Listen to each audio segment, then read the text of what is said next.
আসসালামু আলাইকুম প্রিয় দর্শক, অন্য মঞ্চের আলাপচারিতায় আপনাদের সকলকে স্বাগত জানাচ্ছি। মানে আমি মনে করি যে পৃথিবীর এই মুহূর্তে সবচেয়ে বেশি গোয়েন্দা সংস্থার লোক সারা পৃথিবীর যত বড় বড় গোয়েন্দা সংস্থা আছে সবগুলোই বাংলাদেশে একটি। ভারতের মধ্যে ঘটবে নাকি বাংলাদেশের ভিতরেই দুই পক্ষ তিন পক্ষ বানিয়ে ফেলবে সেটা তো সামনে আমরা দেখতে পাবো। কারণ আপনি এর আগে জানেন যে যেটা আপনি শুরুতেই বললেন যে একজন মার্কিন ব্যক্তি বা গোয়েন্দা সংস্থার লোক এর আগে একটা হোটেলে মারা গিয়েছে। সবচেয়ে আশ্চর্যের বিষয় এটা নিয়ে মার্কিনিরা টু শব্দটি করেনি, এমনকি তাদের পোস্টমর্টমও এখানে করেনি। তো আপনি এই বিষয়টা তো তখন থেকে শুরু বললেও ভুল হবে। আমাদের বাংলাদেশে তো মানে আমরা যদিও শুধু বলি যে একটি মাত্র দেশ জড়িত, আসলে তা না। বাংলাদেশের এই 2024 সালের 5ই আগস্টের যে সরকার পতনের এই আন্দোলনে তো পৃথিবীর একটি পরাশক্তি বা একটি দেশ জড়িত না, অনেক দেশ এখানে জড়িত ছিল, অনেক সংস্থা এখানে জড়িত ছিল। অনেকেই তো শুধু একটি দেশের নামই বলে, আসলে তো তা না। তো যেহেতু অনেকটি দেশ জড়িত ছিল, তাদের প্রতিপক্ষ দেশও আবার এই দেশে রয়ে গেছে। সুতরাং কোন গোয়েন্দা সংস্থা যে এখানে বসে আছে চুপচাপ নীরবে, আমার তা মনে হয় না। প্রতি মুহূর্তে আপনি দেখেন আমাদের দেশের যে অবস্থা, প্রত্যেক সময় একটি করে ঘটনা ঘটতেছে। শুধু তাই না, ভারতেও আপনি দেখলেন যে কি ঘটে গেল। তো তারপর বার্মার ব্যাপার আছে, চায়নার ব্যাপার আছে, সমুদ্র দখলের ব্যাপার আছে, ভূমি দখলের ব্যাপার আছে, আকাশপথ দখল নেওয়ার ব্যাপার আছে। আর আমেরিকা তার বন্ধু রাষ্ট্র যারা এখানে এই মুহূর্তে বসে আছে, তুরস্ক এবং পাকিস্তান, তাদের প্রতিও তো সে যে বিশ্বস্ত বা তাদের প্রতি যে সে নীরব বা একেবারেই তাদেরকে মনে করে যে বিশ্বস্ত, এটা তো আমরা কেন কেউ বিশ্বাস করবে না। পাকিস্তানকে তো আমেরিকা বিশ্বাস করে না, তুরস্ক কেউ বিশ্বাস করে না। তারা তাদের উপরও গোয়েন্দাগিরি করার জন্য তো এখানে আছে। আমাদের দেশের বিরুদ্ধে এটা তো আগেও ছিল, এটা নতুন কিছু না। বাংলাদেশে বেশ কয়েকটা বলা গোয়েন্দা সংস্থার বহু হয় না, বেশ কয়েকটা গোয়েন্দা সংস্থা এখানে আগে থেকেও সক্রিয়, এখনো সক্রিয়। এখন এটা প্রকাশ্য এসেছে। আমরা দেখলাম আমাদের সাবেক গোয়েন্দা প্রধান চলে গিয়েছিল তুরস্কে, তারপর সেনা প্রধান গেল। তো এগুলো রহস্যজনক চলতেছে। বাংলাদেশ নিয়ে তো বাংলাদেশ তো এখন গনিমতের মাল। আমাদের বাংলাদেশের আকাশ, বাংলাদেশের জলপথ, বাংলাদেশের স্থলপথ, এগুলো সব তো গনিমতের মাল। এখন তো এটা আমাদের হাতে নাই। আমরা কোন দেশ থেকে খাদ্য কিনবো, কোন দেশ থেকে কাপড় কিনবো, কোন দেশ থেকে ধান চাল আনবো এবং কোন দেশে কি পাঠাবো, এটা তো অন্য দেশ নিয়ন্ত্রণ করতেছে। তো এখন বিভিন্ন দেশের গোয়েন্দা সংস্থা এখানে আসতেই পারে এবং তারা আসবে, এটাই স্বাভাবিক। কারণ তারা এত টাকা আপনাকে একটু স্মরণ করে আমি গত আলোচনায়ও এই তথ্যটা তুলে ধরেছিলেন যে ভারতীয় অনেক মিডিয়া এবং ভারতীয় গোয়েন্দা সংস্থার বরাত দিয়ে বলা হয়েছে যে ভারতীয় বিভিন্ন সীমান্তে মার্কিনীদের আনাগোনা বেড়েছে। জি, এর সাথে বাংলাদেশে জি জি সম্পর্ক তো অবশ্যই আছে এর সাথে। এটা তো ধরা পড়েছে বলে না জেনেছেন। যেগুলো ধরা পড়ে নাই, তারা কারা, তারা কোথায় আছে তা তো আমরা জানি না। যারা ধরা পড়েছে এটা দুই একজন জানলাম, কিন্তু যেগুলো ধরা পড়ে নাই তারা কারা এবং তারা কোথায় আছে আমরা তো জানি না। এই দেশের সীমান্তে অন্য দেশের সীমান্তে ধরা পড়তেছে, এগুলো সিমটম তো ভালো না। যে ভারতের মতো সীমান্তে যদি থেকে থাকে তাহলে বাংলাদেশে থাকাটা খুবই স্বাভাবিক। কারণ আমাদের এখানে তো বর্গা দেওয়া আছে, এখানে তো কেউ ধরবে না। কারণ এই মুহূর্তে তো বাংলাদেশ সরকারের কোনো সংস্থার এই মুরুদ নাই, একমাত্র ভারত ছাড়া কোনো ভারতীয়দের পরিচালনা কোনো সংস্থা ছাড়া পৃথিবীর যে কোনো সংস্থা এখানে অ্যাক্টিভ থাকলে তাকে তো ধরার ক্ষমতাই তারা রাখে না এই দেশের। আমরা দেখেছি এই ভিগারিস্তান পাকিস্তানের একজন মোটর সাইকেলের নাম্বার প্লেট নাই, ড্রাইভিং লাইসেন্স নাই, সেই রংপুর দিয়ে ঘুরে বেড়াচ্ছে। তাকে তাকে জরিমানা করার ক্ষমতা এই দেশের মানুষের নেই, এই দেশের পুলিশের নাই। বরং পুলিশ তাকে জিজ্ঞাসাবাদ করেছে বলে জনগণই তাকে গালাগালি করেছে যে তাদের আব্বা পাকিস্তানের একজন বিনা লাইসেন্সে বিনা মোটরসাইকেলের কাগজ যাইতেছে, আপনি আটকালেন কেন? এবং তাকে ভারতের পুলিশ বলা হয়েছিল। তা না, ভারতের কেউ এরকম ধরা পড়লে না দেখবেন কিভাবে ছাই দিয়ে ধরে। তো এতে তো এখন তো আমাদের বাংলাদেশ, আবারও বলতেছি, বাংলাদেশ এখন গনিমতের মাল। তাই যে যার ইচ্ছা মতো আসতেছে, যাইতেছে, আসবে, যাবে। এখন বাংলাদেশ যখন বাংলাদেশি মানুষের যাদের মেরুদণ্ড শক্ত এরকম একটা সরকারের হাতে পড়বে, তখন না বোঝা যাবে যে বাংলাদেশ আসলে কতটুকু সক্রিয়, কতটুকু নিষ্ক্রিয়, কতটুকু তার নিজস্ব মতামত ব্যক্ত করতে পারে। আপনি দেখেন আমাদের এখানে গম আসতেছে, বেশি দামে গম আনতেছে, তারপরে শুনবেন বেশি দামে সার আসবে, যা আনার আনবে, এবং জিজ্ঞেস করলে বলবে এটা দেশের স্বার্থে। মানে কয়দিন পরে বলবে যে তোমার পরনের কাপড়টা খুললো, যে কেন এটা দেশের স্বার্থে, যে তোমার জামা খুললো, তারপর বললো তোমার প্যান্টও খুললো, এটাও দেশের স্বার্থে। মানে এখন যা ঘটবে সব দেশের স্বার্থে। এই দেশে এখন সরকার যখন ব্যর্থ হবে, তার রাষ্ট্র পরিচালনায় আইন শৃঙ্খলার অবনতি সহ যত রকম সমস্যা আছে, অর্থনৈতিক সমস্যা, চাকরি নাই, বেকার, আজকে পত্রিকা এসেছে 4 কোটি বেকার, শিক্ষিত বেকার তাও, তাহলে মূর্খ বেকার আরো কত আছে, অশিক্ষিত বেকার কত। তো এতগুলো বেকার, সব সমস্যা কি, এগুলো সব আওয়ামী লীগ তৈরি করেছে আর ভারত তৈরি করেছে। আর তারপরে যেটা পারবেন সেটা ওইটা বলে দিবেন, ওইভাবে বলে দিবেন সব আল্লাহ করছে। তারপরে আপনার জনস্বার্থে যখন কোনো ব্যর্থ হবেন, আরো এখন নতুন শব্দ, বেশি দামে চাল কিনবেন জনস্বার্থে, বেশি দামে তেল কিনবেন জনস্বার্থে, বেশি দামে ডাল আনবেন জনস্বার্থে, বেশি দামে রপ্তানি বন্ধ জনস্বার্থে, ব্যাংকে টাকা নাই জনস্বার্থে, সব হয় বলবেন জনস্বার্থে করছেন। দেশে আইন শৃঙ্খলা অবনতি, মব চলে কেন, সন্ত্রাস চলে কেন, জনস্বার্থে। আর যখন আরো বেশি আটকে যাবেন তখন বলবেন এটা ফ্যাসিস্ট সরকার দায়ী অথবা ভারত দায়ী, এটা বললে আপনি খালাস হয়ে যাবেন।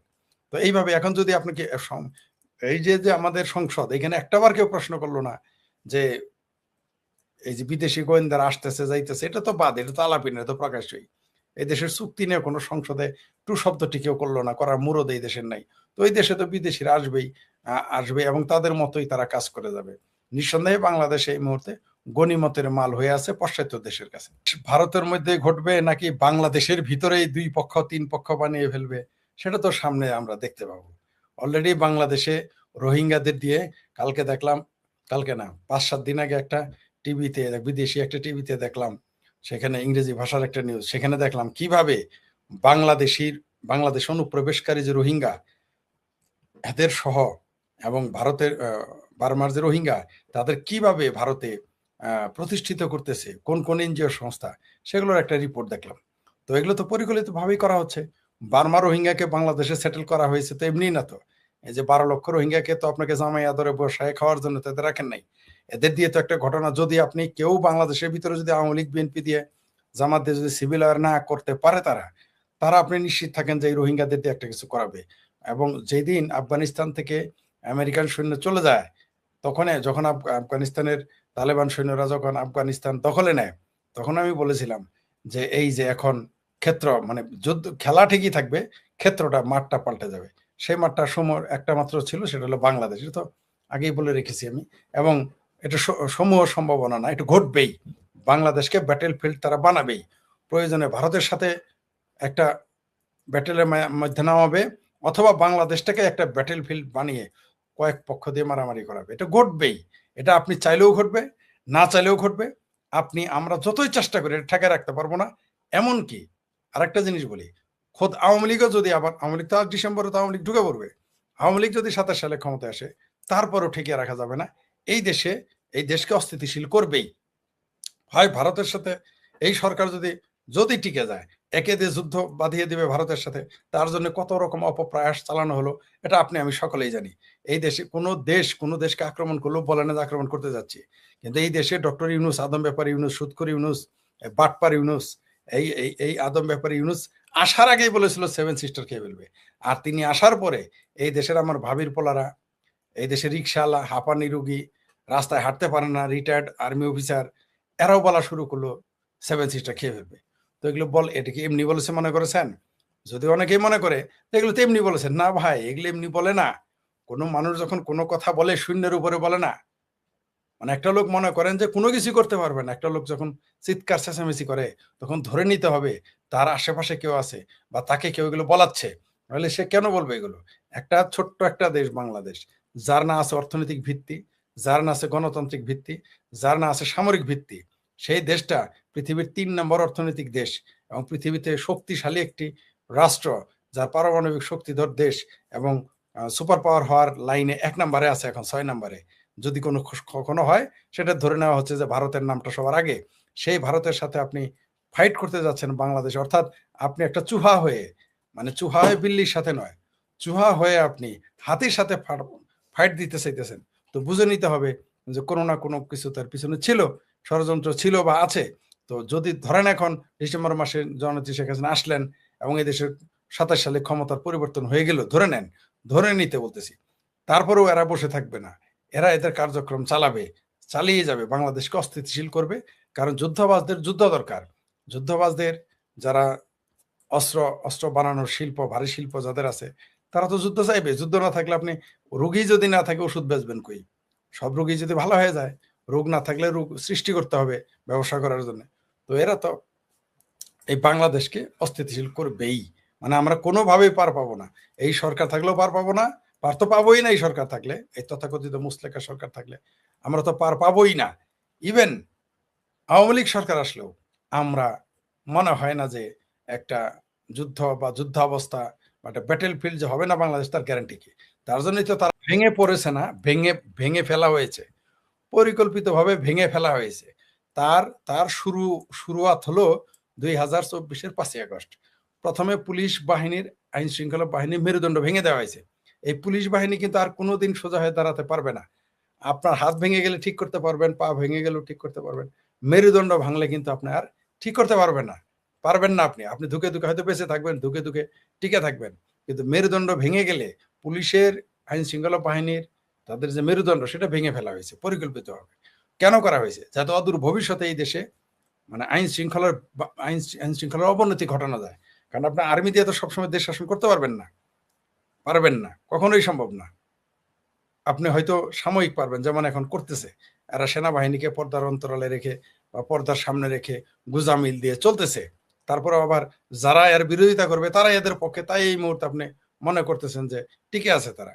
কিন্তু যখন এই 18 মাস, এই যে 22 মাস যাবৎ সেনাবাহিনীতে বাংলাদেশ চলতেছে, এটা যদি শেখ হাসিনার আমলে 22 দিন থাকে, সারা পৃথিবীতে আন্দোলন শুরু হয়ে যাবে, এর বিরুদ্ধে বক্তব্য দেওয়া শুরু হয়ে যাবে। ভারতও এর বিরুদ্ধে, ভারতের বামেরা, চিঙ্কু বামেরা মিছিল করবে, বাংলাদেশের বাঙ্গু বামেরা মিছিল করবে।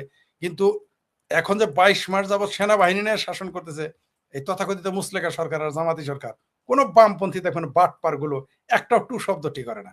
এদের একটা মিছিল আপনি দেখেছেন বা একটা মানববন্ধন? সেনাবাহিনী হটাও, মৌলবীরাও এখন কিছু বলতেছে না।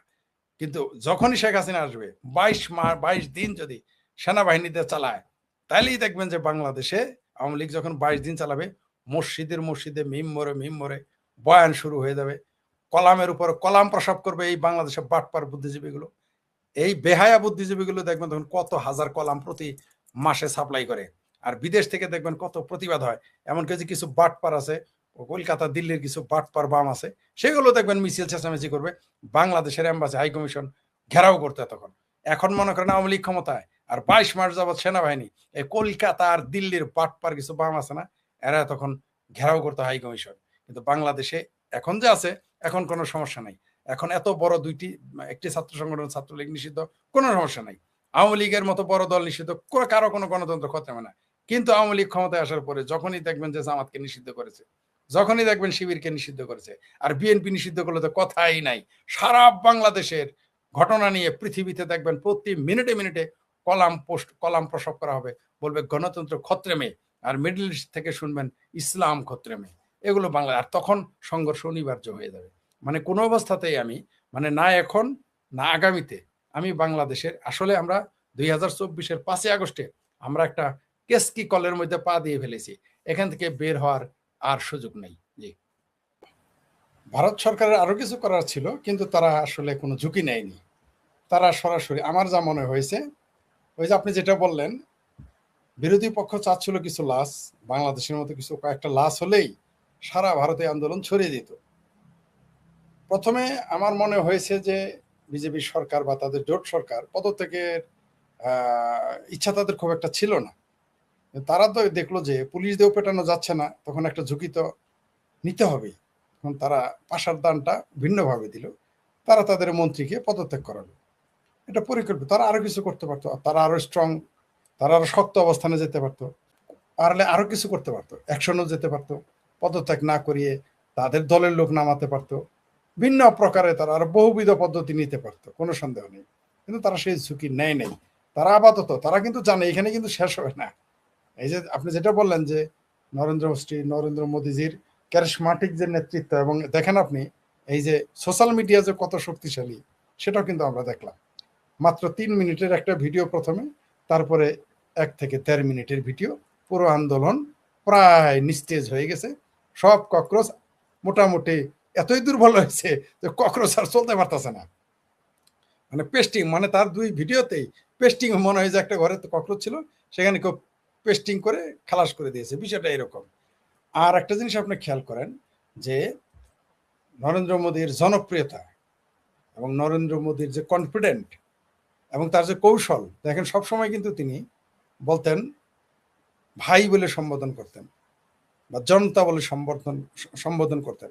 এই প্রথম কিন্তু তিনি বলেছেন ফ্রেন্ডস, মাই ফ্রেন্ডস বলে তিনি শুরু করেছেন, মানে সেখানে কিন্তু নতুনত্ব নিয়ে এসেছেন। আর বেশি লম্বা বক্তব্য দেয় নাই কিন্তু, আমাদের মতো ঘন্টার পর ঘন্টা মানুষকে বুঝাইতে জানি, 3.5 থেকে 4 মিনিট, এবং এগুলো সব পৃথিবীর সকল সামাজিক যোগাযোগ মাধ্যমে পৃথিবীর সকল রেকর্ড তিনি ব্রেক করেছেন, ভেঙে ফেলেছেন। যে এত ভিউজ, মানে এটা যদি ধরেন ওইখানে যদি প্রফেশনাল মুড থাকতো, মানে রেমিটেন্স আনার মুড থাকতো, তাহলে কত ডলার আসতো। এটা একটা অনেকে মজা করেছে আর কি, যদি একটা প্রধানমন্ত্রী তো এটা করতে পারেন না, তাই না? তো আপনি যেটা বলেন করার আমিও ওই রাতের মধ্যরাতের বক্তব্যটা আমিও বেশ কয়েকবার আমি দেখেছি, বুঝার চেষ্টা করেছি, কারণ আমি হিন্দি খুব কম বুঝি, তো কম বুঝলেও একেবারে যে বুঝি না তা না, বারবার চেষ্টা করেছি যে পুরোটা আয়ত্ত করতে, যে আসলে তিনি কি বুঝাতে যাচ্ছেন। জি, করে ওইখানে তিনি দেখেন আপনি যে আহ্বান জানিয়েছে, তিনি চেক অ্যান্ড ব্যালেন্স ওইখানেও করেছেন, কিন্তু একই সাথে ছাত্রদের শুভেচ্ছা জানিয়েছেন, তাদের আন্দোলনকেও সমর্থন করেছেন, তাদের দাবি মেনে নিয়েছেন, পাশাপাশি তিনি কিন্তু হুমকিও দিয়েছেন, ঠিক যেমন যারা প্রশ্নপত্র ফাঁস করেছে তাদের শাস্তি দেবেন, এবং একটু কিন্তু ইশারাতে বলেও দিয়েছেন যারা অনাকাঙ্ক্ষিত পরিবেশ সৃষ্টি করার চেষ্টা করেছে তাদেরও ছাড় দেওয়া হবে না, এটাও কিন্তু তিনি ইশারাতে বলেছেন।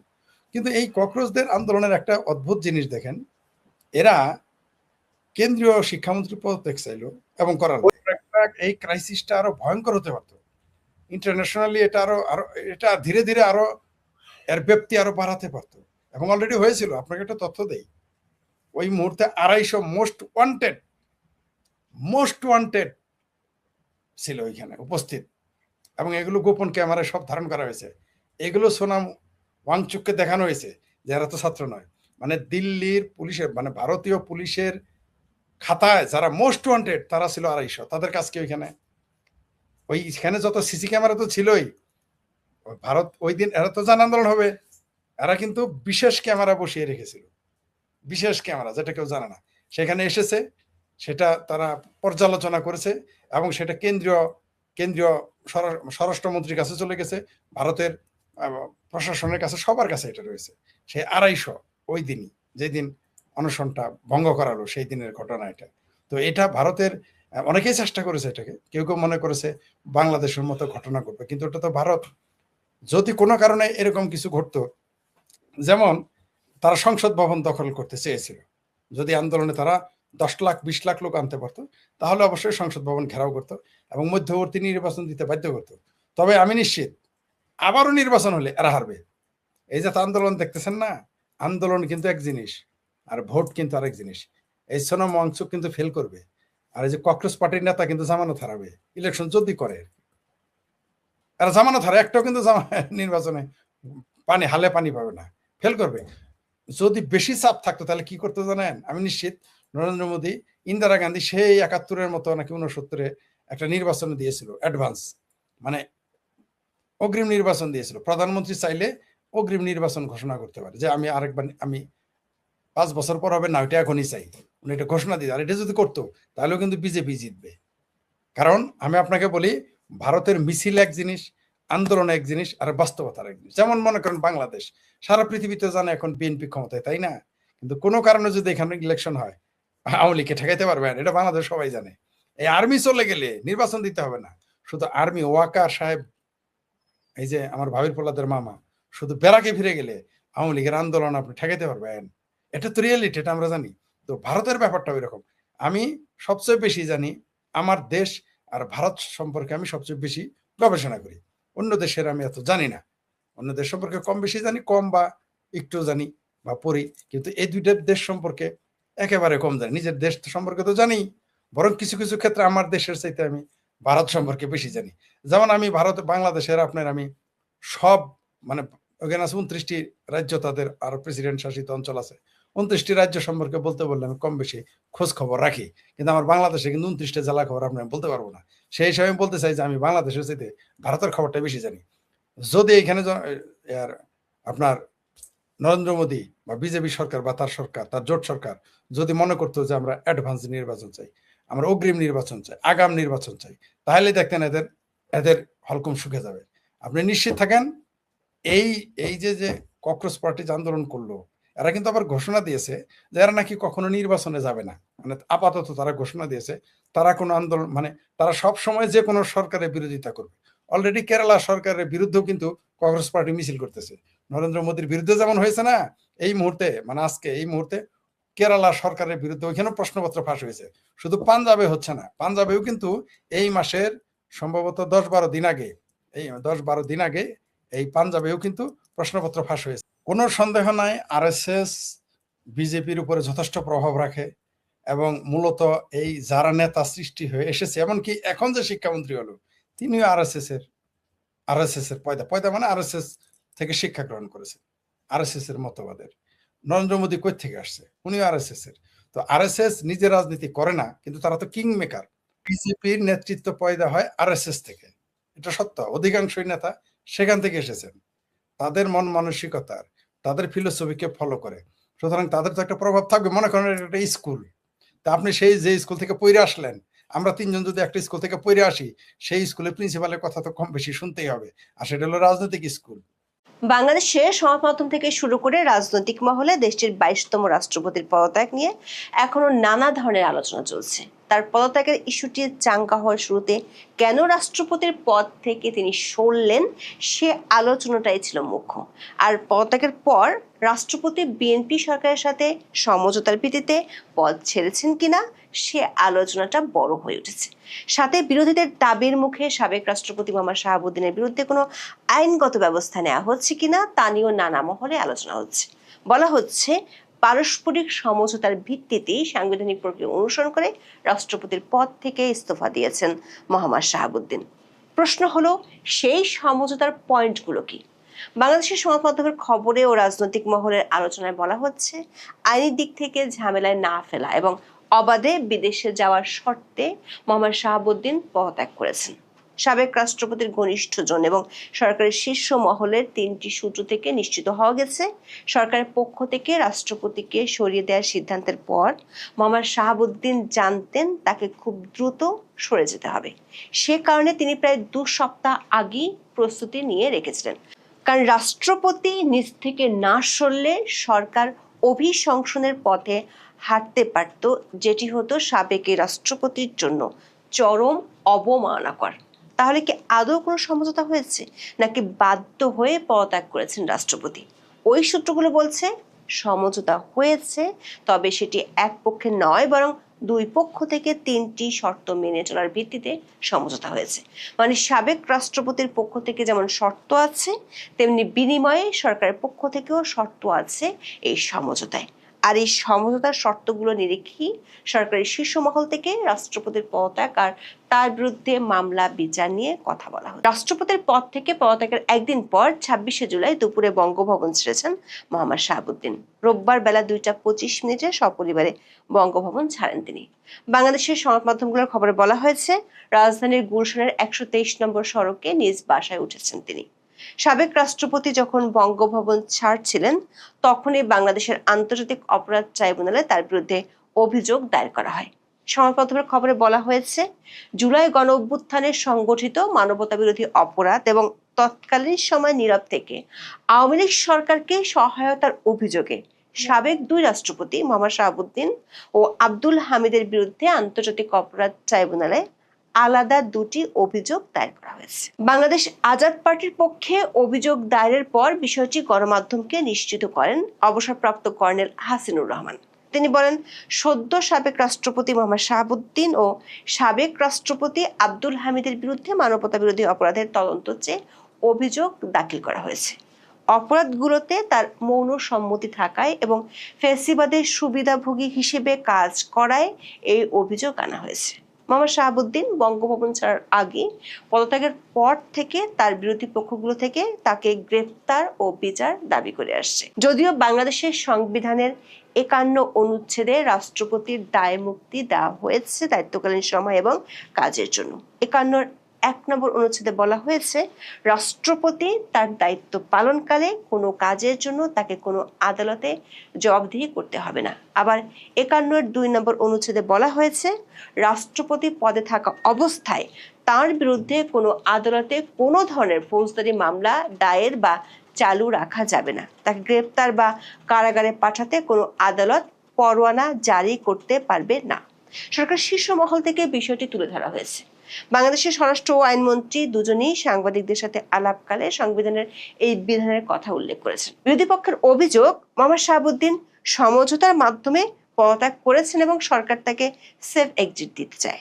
টাইমস অফ বাংলাদেশের খবরে বলা হয়েছে, দেশে নিরাপদে চলাচল করতে পারা এবং বাধাহীনভাবে বিদেশ যাওয়ার নিশ্চয়তা পেয়ে পদত্যাগ করেছেন রাষ্ট্রপতি মোহাম্মদ শাহাবুদ্দিন। সরকারি দল বিএনপি শাহাবুদ্দিনের এই একটি শর্ত মেনে নিয়েছে। পত্রিকাটির খবরে বলা হয়েছে, রাষ্ট্রপতির দায়িত্ব পালনকালে সংবিধানের ৫১ অনুচ্ছেদ যে সুরক্ষা দিয়েছে সেটি তিনি পাবেন নিশ্চিতভাবেই। সাবেক রাষ্ট্রপতি এবং সরকারের শীর্ষ মহলের ৩টি সূত্রে জানা গেছে, শর্ত এক পক্ষ থেকে নয় বরং দুই পক্ষ থেকেই দেওয়া হয়েছে। মোহাম্মদ শাহাবুদ্দিনের পক্ষ থেকে শর্ত ছিল কোনো ধরনের আইনি ঝামেলায় না জড়ানো এবং চিকিৎসার জন্য সপরিবারে দ্রুত বিদেশ যেতে দেওয়া। আর সরকারের পক্ষ থেকে শর্ত ছিল পদত্যাগের পর মুখ বন্ধ রাখা, বিশেষ করে অন্তর্বর্তী সরকারের কর্মকাণ্ড নিয়ে। যেসব কর্মকাণ্ড নিয়ে মুখ খুললে বর্তমান সরকারও সাংবিধানিক এবং আইনি ঝামেলায় পড়তে পারে এবং এমন বিষয়ে সাংবাদিক সহ অন্য কোনো পক্ষকে কিছু না বলা। সূত্রগুলো বলছে, রাষ্ট্রপতি যদি সরকারের শীর্ষ মহলের দেওয়া শর্ত রাখেন, তাহলে সরকারও তার বিরুদ্ধে রাষ্ট্রপতির দায়িত্ব পাওয়ার আগে এবং দায়িত্ব ছাড়ার পরের সময় কোনো কিছু নিয়ে আইনি জটিলতায় জড়াবে না। ইতিমধ্যে সরকারের শীর্ষ মহলের বক্তব্য এমন ইঙ্গিত মিলছে। যেমন স্বরাষ্ট্রমন্ত্রী সালাউদ্দিন আহমেদ বলেছেন, সাবেক রাষ্ট্রপতি শাহাবুদ্দিনের বিরুদ্ধে ওঠা অভিযোগ আমলে নেয়ার মতো কিছু নেই। এনসিপি সহ একাধিক বিরোধী রাজনৈতিক দল সদ্য সাবেক রাষ্ট্রপতি মোহাম্মদ শাহাবুদ্দিনকে দ্রুত গ্রেপ্তারের যে দাবি তুলেছে সে সম্পর্কে স্বরাষ্ট্রমন্ত্রী বলেছেন, এমন দাবি তোলার অধিকার যে কারো আছে, কিন্তু সরকারের এই দাবি আমলে নেওয়ার মতো কোনো বক্তব্য ওখানে নেই। এমনকি লন্ডন সফরে গিয়ে সাবেক প্রধানমন্ত্রী শেখ হাসিনার সাথে টেলিফোনে কথা বলেছেন বাংলাদেশের একটি পত্রিকায় এমন খবরকে একেবারেই উড়িয়ে দিয়েছেন স্বরাষ্ট্রমন্ত্রী। এ প্রসঙ্গে বিস্ময় প্রকাশ করে বলেছেন, আজকালকার ইন্টারনেটের দুনিয়ায় কারোর সাথে কথা বলার জন্য কি লন্ডন যেতে হয়?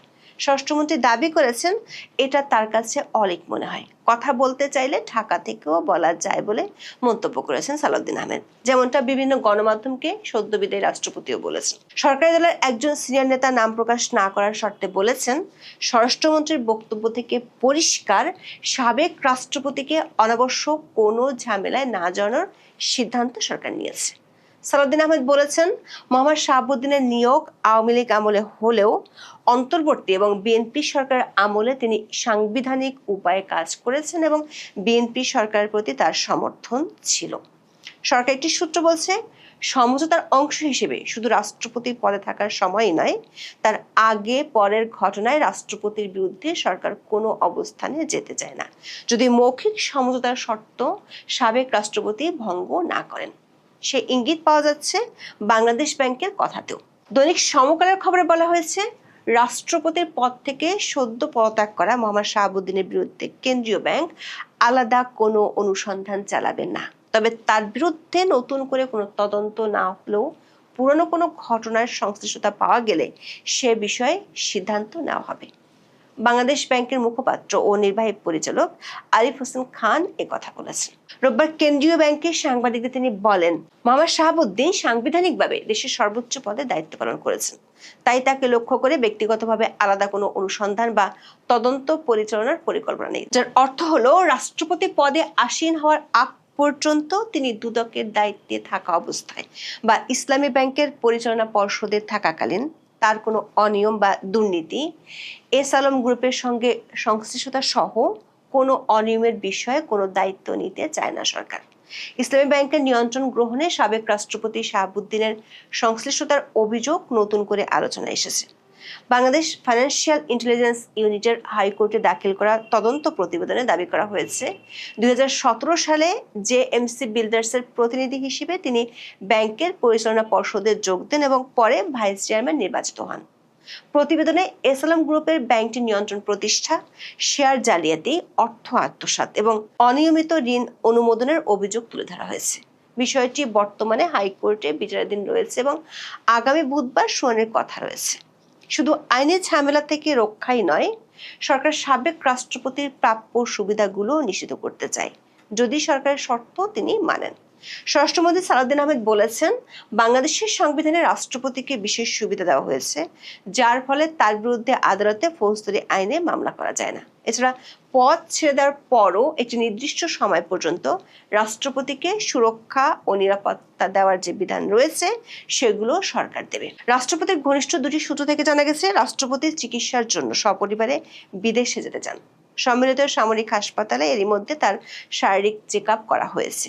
জটিল রোগে আক্রান্ত হওয়ায় সম্মিলিত সামরিক হাসপাতাল থেকে তাকে বিদেশে চিকিৎসা নেওয়ার পরামর্শ দেওয়া হয়েছে। তার স্ত্রী রেবেকা সুলতানাও অসুস্থ, তাই স্ত্রীকে সঙ্গে নিয়ে চিকিৎসার উদ্দেশ্যে বিদেশে যাবেন তিনি। পদত্যাগপত্রে তিনি বেশ কয়েকটি জটিল রোগের কথা বলেছেন। সরকারের সূত্রগুলো বলছে, সরকার রাষ্ট্রপতিকে বিদেশ যেতে দিতে রাজি, তবে সেক্ষেত্রে শর্ত আছে। শর্তটি হলো তিনি দেশে ও বিদেশে বর্তমান সরকারের জন্য বিব্রত হয় এমন কোনো কথা বলতে পারবেন না। মোহাম্মদ শাহাবুদ্দিন দুদকে থাকার সময় থেকেই তার সাথে সাংবাদিকদের ভালো সম্পর্ক, এই তথ্য সরকারের জানা আছে। সে কারণে এই শর্তটি রাষ্ট্রপতিকে দেওয়া হয়েছে। বিশেষ করে অন্তর্বর্তী সরকারের আমলের এমন কোনো তথ্য প্রকাশ করা যাবে না যেটি দিলে বর্তমান সরকারও সাংবিধানিক ও আইনগত জটিলতায় পড়তে পারে। বিদেশ পাড়ি দিয়ে যদি মোহাম্মদ শাহাবুদ্দিন সরকার শর্ত ভঙ্গ করেন তাহলে কি হবে, এমন প্রশ্ন করা হয়েছিল সরকার একজন শীর্ষ ব্যক্তির কাছে। নাম প্রকাশ না করার শর্তে তিনি বলেছেন, ইতিমধ্যে তার বিরুদ্ধে যেসব অভিযোগ দায়ের আছে সেগুলো তখন চাঙ্গা হবে। আইনমন্ত্রী আসাদুজ্জামানের বক্তব্যেও এমন ইঙ্গিত পাওয়া যায়। তিনি 26শে জুলাই বলেছেন, সাবেক রাষ্ট্রপতি নিয়ে সরকার সঠিক সময় সঠিক সিদ্ধান্ত নেবে। সরকার ওই সূত্রটি বলছে, সরকার নিজের হাতে লাগাম ধরে রাখবে, সেটি হলো সাবেক রাষ্ট্রপতির পরিবারের সব সদস্য একসাথে বিদেশ যেতে পারবেন না। সাবেক রাষ্ট্রপতি যদি সরকার দেওয়া শর্ত ভঙ্গ করেন তাহলে সরকার চাইলে নানা উপায়ে তার বিরুদ্ধে ব্যবস্থা নিতে পারবে। একটি সূত্র বলছে, আগামী মাসের শুরুর দিকে বা মাঝামাঝি সময় মোহাম্মদ শাহাবুদ্দিন স্ত্রীকে নিয়ে বিদেশে যেতে পারেন। সদ্য সাবেক রাষ্ট্রপতি মোহাম্মদ শাহাবুদ্দিনের দ্রুত দেশের বাইরে চলে যাওয়াকে নিরাপদ মনে করছে সরকারও।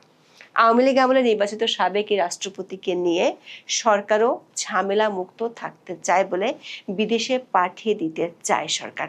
তবে সেক্ষেত্রে সুতো ছেড়ে দিলেও নাটাইয়ের লাগাম সরকার নিজের হাতে রেখে তবে বিদেশ যাওয়ার অনুমতি দিবে, এমন মন্তব্য করেছেন বিএনপির এক শীর্ষ নেতা। এখন এ পর্যন্ত, সবাই ভালো থাকবেন। কোন বনেগা ক্রোড়পতি এরকম একটা খুব জনপ্রিয় সিরিজ, যারা আমাদের মতো প্রায় বুড়ো হয়ে যাচ্ছেন, হাফ বুড়ো, তাদের মনে আছে আমাদের অমিতাভ বচ্চন ভারতে করতেন, বাংলাদেশে আমরা খুব আকুল ভাবে দেখতাম। এটা আসলে কে মিলিয়নিয়ার হবে এরকম একটা বিদেশি সিরিজের ভারতীয় সংস্করণ, কোন বনেগা ক্রোড়পতি। প্রতিদিন আমরা ভাবতাম যে কে হবে, তো বাংলাদেশে এখন শুরু হয়েছে কোন বনেগা রাষ্ট্রপতি। চাপে চুপ্পু সাহেব সেই চাপ সহ্য করতে না পেরে প্রায় অজ্ঞান হয়ে যাচ্ছিলেন এবং সেই কারণে স্বাস্থ্যগত কারণ দেখিয়ে তিনি পদত্যাগ করে গুলশানে ফিরে গিয়েছেন। কিন্তু রাষ্ট্রপতি চেয়ারটা খালি পড়ে আছে এবং এখনকার আমাদের টেনশন হচ্ছে কে হবে রাষ্ট্রপতি। আমার যদিও সন্দেহ আছে যে এটা নিয়ে আসলে পাবলিকের খুব একটা টেনশন আছে বলে আমার মনে হচ্ছে না। তারপরেও আমরা দেখে নিতে পারি যাদের কথা আসছে তাদের মধ্যে কে হতে পারেন। পুরোটাই সাধারণ গ্যাস। আপনারা এখানের মধ্যে অংশগ্রহণ করতে পারেন কমেন্টের মাধ্যমে এবং আপনাদের ভাবনাটা জানাতে পারেন। আচ্ছা, এই মুহূর্তে যাদেরকে নিয়ে আমরা আলোচনা করব তার মধ্যে প্রথমে রয়েছে নাসিমুল গনি, মন্ত্রী পরিষদ সচিব। কেন রয়েছেন সেটা আমরা যখন তার আলোচনা শুরু করব তখন বলবো। সেকেন্ড চয়েস হচ্ছে ডক্টর মোহাম্মদ ইউনূস, আমাদের মব সম্রাট, মব পিতা, মবের ইত্যাদি ইত্যাদি, আপনারা বাকিটা বুঝে নেন। সেই ফাটকা বলা ঠিক হবে না, এটা ইজ্জত দামানো যায়। তিনি হচ্ছেন ডক্টর মোহাম্মদ ইউনূস, তিনি হচ্ছেন তৃতীয় চয়েসে শোনা যাচ্ছে বাংলাদেশের প্রথম নারী রাষ্ট্রপতি হতে পারেন আইরিন জুবাইদা খান। আইরিন জুবাইদা খান হচ্ছেন অ্যামনেস্টি ইন্টারন্যাশনালের সাবেক সাধারণ সম্পাদক হিসেবে বিশ্বব্যাপী বিরাট পরিচিত, এবং তিনি এখন আমাদের স্থায়ী প্রতিনিধি হচ্ছেন জাতিসংঘে। কিসের জাতিসংঘের স্থায়ী প্রতিনিধি হচ্ছেন? ইউএন স্পেশাল রিপোর্টারের সাথে বাংলাদেশের প্রতিনিধিত্ব করছেন তিনি জাতিসংঘে। তিনি হচ্ছেন তৃতীয় চয়েস। চতুর্থ শোনা যাচ্ছে মির্জা ফখরুল ইসলাম আলমগীর, বিএনপির দীর্ঘদিনের মহাসচিব, তার কথা। এর বাইরে আছেন মঈন খানের কথা শোনা যাচ্ছে, বা আরো অন্যান্য কিছু ত্যাগী নেতা যারা এই মুহূর্তে দায়িত্ব পান নাই, বয়স্ক নেতারা আছেন, তাদের কথা শোনা যাচ্ছে। শুরু করতে চাই আমরা নাসিমুল গনিকে দিয়ে, মন্ত্রী পরিষদ সচিব নাসিমুল গনিকে দিয়ে। তার কে চয়েস করা হবে বলে অনেক বেশি ভাবা হচ্ছে। কেন ভাবা হচ্ছে সেটার একটা প্রেক্ষাপট আছে। প্রেক্ষাপটটা হচ্ছে শাহাবুদ্দিন চুপ্পু যে রাষ্ট্রপতির পদ থেকে পদত্যাগ করতে পারেন, এইটা প্রথমে সামাজিক যোগাযোগ মাধ্যমে যিনি লিক করেন তিনি হচ্ছেন প্রখ্যাত সাংবাদিক যিনি আল জাজিরার সাথে কাজ করেন, জুলকারনাইন সায়েরকে তার বন্ধুরা, তার সাবেক বন্ধুরাই বলা যেতে পারে, আদর করে কচু ক্ষেতের সাংবাদিক বলেন। কচু ক্ষেতের সাংবাদিক বলার পিছনে এটা কোনো কারণ না যে ওনার বাসা কচু ক্ষেতে বা কচু ক্ষেত এলাকায়, বা তিনি কচু কাটেন বা এরকম কিছু না। যারা বিশেষ করে ঢাকা মহানগরের এলাকাগুলো নিয়ে পরিচিত না, আমার যারা দর্শক ঢাকার বাইরে, তাদেরকে একটু বুঝিয়ে বলি। কচুক্ষেত হচ্ছে ঢাকা ক্যান্টনমেন্টের একটা এলাকা, এবং সেখানে ডিজিএফআই এর দপ্তর আছে। কচুক্ষেতের সাংবাদিক মানে হচ্ছে ডিজিএফআই এর মাধ্যমে আহরিত যে জ্ঞান, সেটা তার মাধ্যমে রিলিজ করা হয়, এটা তার বন্ধু-বান্ধবরা, তার সাবেক বন্ধু-বান্ধবরা বলে থাকেন, এবং এই জন্য তিনি কচুক্ষেতের সাংবাদিক নামে বেশ পরিচিত। সো সেই জুলকারনাইন সায়ের, যিনি, যার কাছে প্রচুর সোর্স আছে, এবং তার সোর্সগুলো কিন্তু পরবর্তীতে দেখা যায় যে ভালো ভালো সোর্স। এজ ইজ অল, রাষ্ট্রের একটা বিশাল স্ট্রাকচার্ড এবং ডিজিএফআই ফ্যাট যদি হয়ে থাকেন, আর ডিজিএফআই এর যে ব্যাপক তথ্য সংগ্রহের ক্ষমতা পেশাদারভাবে এবং অন্যান্য লজিস্টিকের কারণে, রাষ্ট্রের অভ্যন্তরে থাকার কারণে, সুতরাং তার তথ্যগুলো সঠিক হওয়ার কথা। এবং তিনি যখন বলেছেন যে শাহাবুদ্দিন চুপ্পু পদত্যাগ করতে যাচ্ছেন, খুব দ্রুতই যাচ্ছেন, তখনও কিন্তু বাংলাদেশের রাজনৈতিক আবহাওয়ায় এটা খুব একটা বোঝা যাচ্ছিল না। মনে হচ্ছিল তারেক রহমানের সাথে চুপ্পু সাহেবের একটা ভালোই সম্পর্ক আছে, খাতির আছে, এবং তিনি হয়তো মেয়াদ পূরণ করে যেতে পারবেন।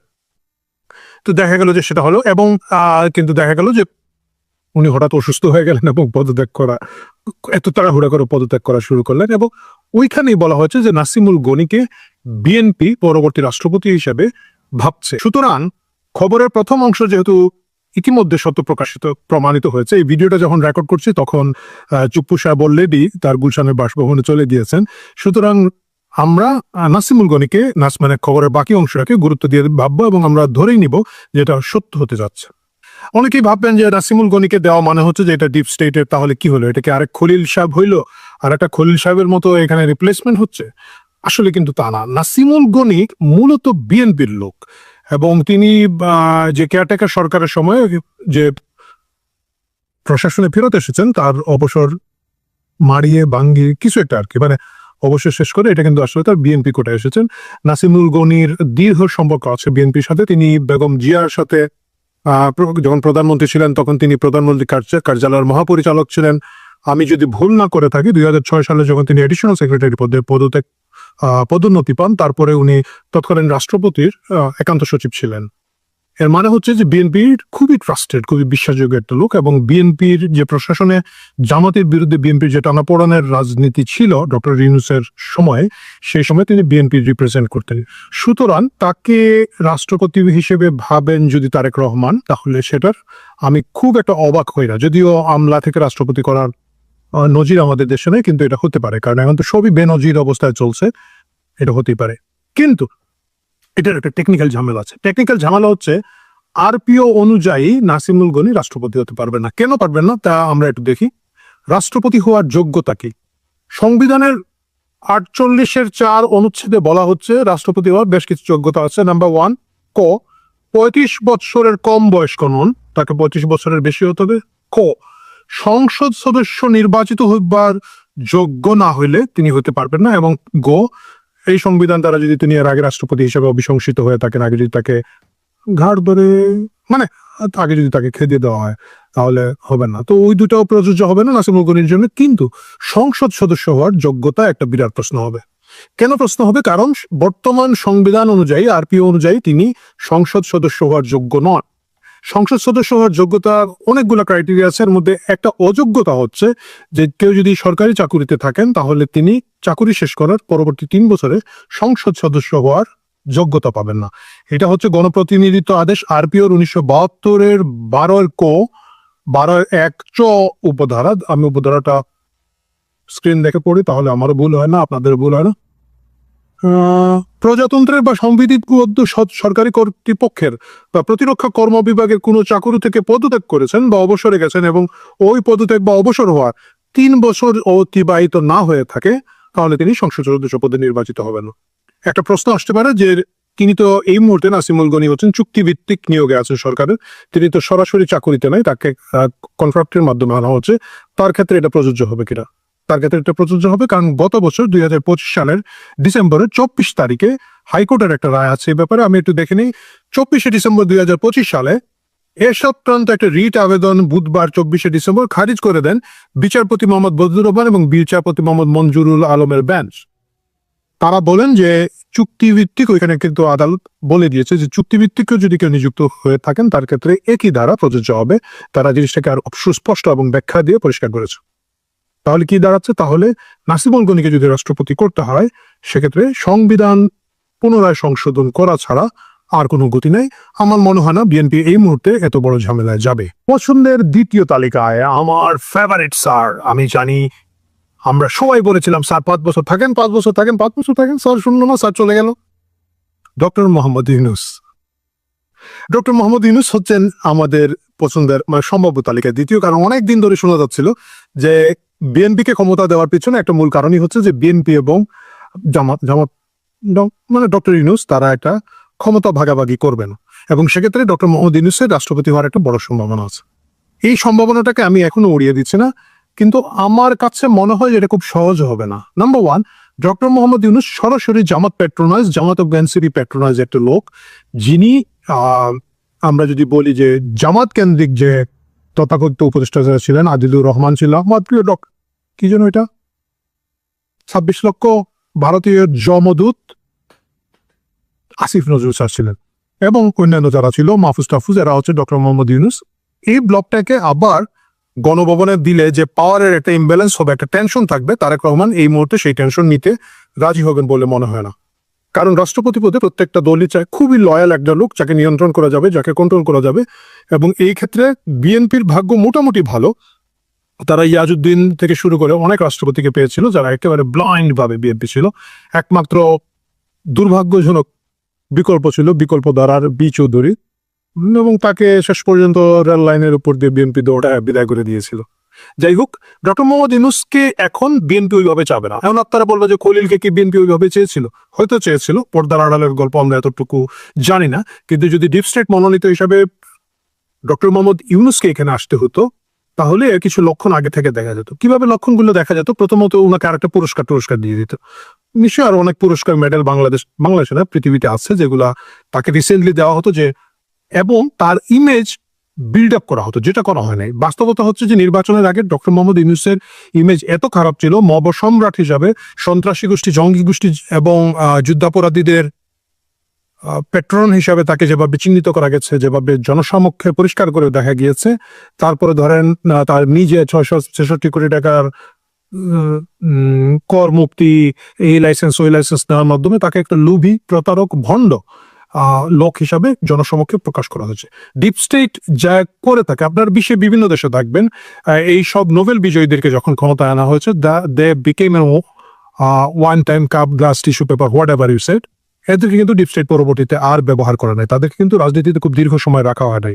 সেটা আপনি আফগানিস্তানে যদি দেখেন, আমাদের পার্শ্ববর্তী দেশ হিসেবে আমি আফগানিস্তানের কথা বলছি, মায়ানমারে যদি দেখে থাকেন, এদের কিন্তু আবার ক্ষমতায় ফেরত আসার কোনো পথ ডিপ স্টেট, আপনারা জানেন কারা, তারা রাখে নাই। এটা ওয়ান টাইম ক্রাইসিস মুহূর্তে এদেরকে আনা হয় এবং এদের মাধ্যমে দ্রুত চুক্তি, মুক্তি, হাবি যা করো তারা করে স্বার্থ উদ্ধার করে ফেলে। এখানে ডক্টর মোহাম্মদ ইউনূসের এই মুহূর্তে যে ইমেজ, সেটাও আমার কাছে মনে হচ্ছে না যে তারা এই বিষয়ে তারেক রহমানকে খুব একটা চাপ দিবে। ডক্টর মোহাম্মদ ইউনূসের এই পর্ব এখানে শেষ। তাকে যা ব্যবহার করার করে তারা মুখ মুছে বা হোয়াট এভার, মুখ বলেন পাঁচ বলা ঠিক হবে না, ওই মুছে ফেলে দিয়েছে। তাহলে দেখা যাচ্ছে যে নাসিমুল গনি ফার্স্ট চয়েস আমারও কাছে মনে হচ্ছে সম্ভবই না, এটা বেশ জটিলতা। ডক্টর মোহাম্মদ ইউনূসের ক্ষেত্রে সম্ভাবনা কম দেখছি। তৃতীয় পছন্দ হিসাবে আছে আইরিন জুবাইদা খান। আইরিন জুবাইদা খান আমার ব্যক্তিগত ভোট, সিলেটি মানুষ, আপনারা জানেন যে একটা সিলেটিদের মতো একটা, হাতে যাই হোক ওই পর্ব বাদ দেন। আইরিন জুবাইদা খান তিনি মূলত আন্তর্জাতিকভাবে পরিচিত পেয়েছে, তিনি একজন মানবাধিকার আইনজীবী, ব্রিটিশ বাংলাদেশি। তাকে সম্প্রতি বাংলাদেশ সরকার আরেকবার নিয়োগ, মানে তাকে বাংলাদেশ সরকারের সার্ভিসের জন্য নিয়োগ দেওয়া হয়েছে, জাতিসংঘে বাংলাদেশের প্রতিনিধিত্ব তিনি করছেন। বেশ একটা ঢাকঢাক গড়গুড় আছে যে তাকে করা হতে পারে। কেন করা হতে পারে? এর একটা যোগ্যতা বলা হচ্ছে, আইরিন জুবাইদা খান হচ্ছেন তারেক রহমানের স্ত্রী ডাক্তার জুবাইদার কাজিন, এবং তারা ওই যে বললাম সিলেটি, মানে কিছু পরিবার তারা খুবই ঘনিষ্ঠভাবে একে আরেক সাথে সম্পর্কিত। মাহবুব আলী খান যিনি জুবাইদা রহমানের বাবা, তাদের সাথে পারিবারিক সূত্র এবং কাজিন, সেটা হচ্ছে পারিবারিক একটা আস্থার জায়গা তৈরি হচ্ছে। আইরিন খানকে দিলে যেটা হবে, আন্তর্জাতিক একটা রেপুটেশন আছে তার, আন্তর্জাতিক যোগাযোগ এবং কূটনৈতিক জায়গায় বিএনপিও একটা অ্যাডভান্টেজ পাবে, পরিবারের সদস্য বিশ্বাস করা যায়। সুতরাং আইরিন খান একটা চয়েস হতে পারেন। কিন্তু আইরিন খানের চ্যালেঞ্জটা হচ্ছে, আইরিন খান বাংলাদেশের রাজনীতি, বাংলাদেশের কূটচাল, বাংলাদেশের সঠতা, বাংলাদেশের যে ধান্দাবাজ এবং পলিটিক্সের ভিতর দিয়ে যে কাহিনীগুলো করতে হয়, এই বিষয়ে তার জ্ঞান খুব একটা নাই, তিনি ফ্যামিলিয়ার নন। এবং তাকে যদি রাষ্ট্রপতি দেওয়া হয়, রাষ্ট্রপতি ক্রাইসিস মুহূর্তে বিএনপি যে সার্ভিসটা তাদের কাছ থেকে আশা করে থাকে এটা পাবে না। কারণ বিএনপি প্রত্যেকবার নির্বাচনের আগে একটা ভেজাল করে, মানে করার চেষ্টা করে আরেকবার ক্ষমতা থাকতে পারে না, সেটা অন্য জিনিস, কিন্তু তারা চেষ্টা করে।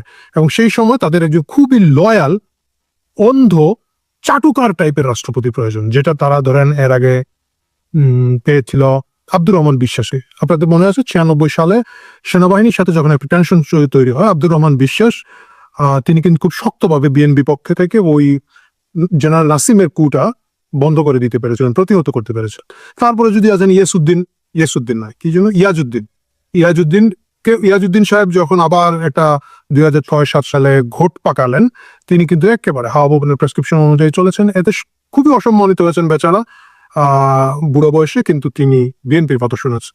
বিএনপি ওইখানে যে লয়াল লোকটা চায়, যার কোনো চোখের চামড়া থাকবে না, এই জিনিসটা আসলে আইরিন খানের মাধ্যমে তারা আদৌ উদ্ধার করতে পারবে কিনা, এটা নিয়ে আমার সন্দেহ আছে এবং আমার জানা তারেক রহমানের সন্দেহ আছে। কারণ আইরিন খানকে তার আন্তর্জাতিক একটা রেপুটেশন রক্ষা করতে হবে, তিনি চাইলেই পরবর্তীতে যা ইচ্ছে তা করতে পারবেন না। এবং সেটা যদি হয়, আইরিন খানকে হয়তো বিএনপি এইখানে খুব সিরিয়াসলি আমার মনে হয় না যে বিবেচনা করবে। আর আত্মীয়তা যে খুব একটা কাজে লাগে না, সেটা শেখ হাসিনার কে দেখে লোকজন বুঝেছে। বোনের জামাই, কুয়াতো বোন না খালাতো বোনের জামাই যেন ছিল না আমাদের প্রিয় যারা ওয়াকার স্যার, সেই ওয়াকার স্যারকে দেখেই লোকজনের শিক্ষা হয়ে গেছে। সো এইটাও একটা বড় অপশন হতে পারে না। মির্জা ফখরুল ইসলাম আলমগীর কি রাষ্ট্রপতি হতে পারবেন? আমি জানি যে মির্জা ফখরুলকে নিয়ে লোকজন বেশ জনপ্রিয়, মানে জনপ্রিয় একটা দাবি আছে, যে চাহিদা আছে বা প্রত্যাশা আছে, যদি বলি দাবি হবে না, বা প্রত্যাশা আছে যে মির্জা ফখরুল ইসলাম আলমগীর বাংলাদেশের রাষ্ট্রপতি হতে পারেন। কেন? কারণ তিনি দীর্ঘদিন বাংলাদেশে থেকে শেখ হাসিনা বিরোধী বা আওয়ামী লীগ বিরোধী আন্দোলনে নেতৃত্ব দিয়েছেন। যখন খালেদা জিয়া অসুস্থ ছিলেন, খালেদা জিয়া কারাগারে ছিলেন, তারেক রহমান দেশে ছিলেন না, তিনি কিন্তু চেষ্টা করেছেন এই সংগঠনটাকে ধরে রাখতে, বিএনপিকে ধরে রেখেছেন, রক্ষা করেছেন, এবং তাকে লোকজন ভদ্রলোক রাজনীতিবিদ হিসাবে চিনে। মানে এই রেপুটেশনটা যাদের আছে বাংলাদেশে খুব কম লোকের আছে, তার মধ্যে মির্জা ফখরুল ইসলাম আলমগীর একজন। তাকে লোকজন ফালতু কথা বলতে দেখে নাই, তাকে এক ধরনের রেসপেক্ট সবাই করে। মানে আমি বলছি না যে শুধু বিএনপি করে, অন্যান্য দলের মধ্যেও তার একটা গ্রহণযোগ্যতা আছে, যে লোকটা মোটামুটি ভদ্রলোক। সুতরাং এটা একটা ন্যাচারাল চয়েস হওয়া উচিত যে মির্জা ফখরুলের যে বয়স টয়স চিন্তা করে যে তাকে হয়তো একটা রাষ্ট্রপতি পদ দিয়ে সম্মান দেওয়া যেতে পারে। আওয়ামী লীগ কিন্তু এর আগে করেছে, আমরা দেখেছি যে জিল্লুর রহমানকে করেছে বা হামিদ সাহেবকে করেছে। এর পিছনে মূলত এটাই ছিল যে একটা রিটায়ারমেন্টের আগে একটা প্রপার সম্মান দিয়ে দীর্ঘদিনের পার্টি লয়ালিটিকে একটা রিকগনিশন দেওয়া আর কি। আমার কাছে মনে হয় এটা মির্জা ফখরুলের ক্ষেত্রে ঘটবে না। আপনারা যারা রাজনীতির খোঁজ খবর রাখেন তারা জানেন যে মির্জা ফখরুল কিন্তু সরাসরি মহাসচিব হতে পারে না, দীর্ঘদিন তাকে ভারপ্রাপ্ত মহাসচিব রাখা হয়েছিল বছরের পর বছর। ইভেন আমরা লেখালেখি করেছি তখন, বছরের পর বছর তাকে ভারপ্রাপ্ত মহাসচিব রাখা হয়েছিল। এর মানে হচ্ছিল যে বিএনপি, বিশেষ করে তখন যখন তারেক রহমান দেশ চালান, Tarique Rahman was not good, তার গুড বুকে মির্জা ফখরুল ছিলেন না। কারণ তখন কিন্তু আসলে ওইভাবে বিএনপিতে মহাসচিব করানো তো আরো কোনো লোকজন ছিল না। বিরোধী দলে আছে স্ট্রাগল, ফাইট, মামলা, হামলা, বিভিন্ন ধরনের চ্যালেঞ্জের মোকাবেলায় কিন্তু মির্জা ফখরুলকে তারা শেষ পর্যন্ত বাধ্য হয়, যখন কয়েক বছর পরে মহাসচিব করেন, কিন্তু তাকে কিন্তু প্রথমেই করা যেত, কারণ তিনি যুগ্ম মহাসচিব থেকে উঠে আসা লোক, তাকে করে নাই। এবং এটা না করার পিছনে মালিক পক্ষের আস্থার অভাব হিসাবে দেখা যায়। সেই আস্থা যে এখনো খুব একটা ফেরত এসেছে, তাকে কিন্তু বর্তমানে মির্জা ফখরুলের যে গুরুত্ব দেখি আমরা, সেটা তাকে বোঝা যাচ্ছে না। বিশেষ করে যাই হোক, আপনারা জানেন সালাউদ্দিন সাহেব ফেরত আসার পরে মির্জা ফখরুল ইসলাম বয়সের কারণেও আছে, তার একটা বয়সও হয়ে গেছে, শারীরিক চ্যালেঞ্জ আছে, কিন্তু তাকে ওই গুরুত্ব, ওই সম্মান বিএনপিতে এই মুহূর্তে দেওয়া হচ্ছে বলে পর্যবেক্ষক হিসাবে আমার কাছে মনে হয় না।